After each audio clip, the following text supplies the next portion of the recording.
Some years ago, my wife and I went to Rome, so of course we visited the Colosseum. But as we surveyed the famous structure, I noticed a crucifix facing the ground floor.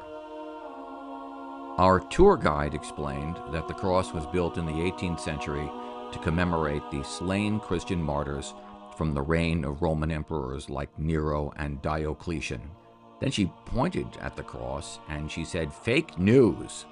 No Christians were killed in the Colosseum for being Christians. They were martyred elsewhere.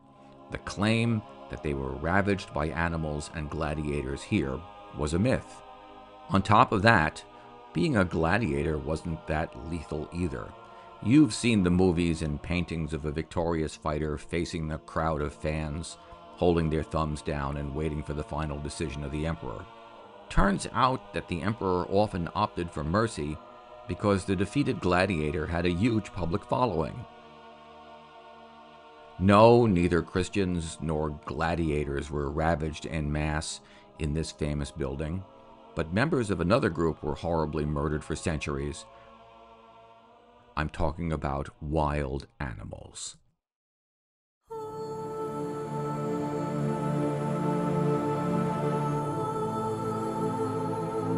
Elephants and lions from Africa. Tigers from India. Hippopotamuses, giraffes, bears, ostriches, and bulls. As the historian Ferdinand Addis notes in his History of Rome, since the empire's final destruction of Carthage, Romans scoured Africa for animals to slaughter. Suddenly a new specialist appeared under the African sun: kidnappers who trapped and caged these poor creatures and shipped them thousands of miles. Imagine being an elephant living peacefully in what is now Chad or the Central African Republic, dragged from your home, from your colony, your family, your children. You arrive in Rome, starving and terrified. Then you are forced into prison cells under the Colosseum. Even before the Colosseum, elephants at chariot stadiums like Circus Maximus were pushed out onto the racetrack floor with their feet maimed, then speared to death by soldiers, trumpeting mournfully as they died.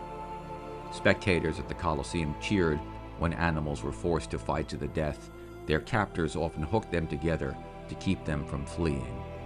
Romans even gave the sport of killing these animals a name, venatio, which translates into hunting. Historian Addis writes, game sponsors showing off would boast about the number of animals killed: 400 lions in a single day under Julius Caesar, 300 ostriches slaughtered for the Emperor Gordian I, and Emperor Titus, proud builder of the Colosseum, could boast an incredible score by the time his inaugural games drew to a close. Over 100 days of shows, fully 9,000 animals had died in the arena sand. How long did the Colosseum sponsor these entertainments? From 80 AD to 523 AD, 4.5 centuries of sadistic animal torture and slaughter. Historians estimate that 1 million wild animals died over those years.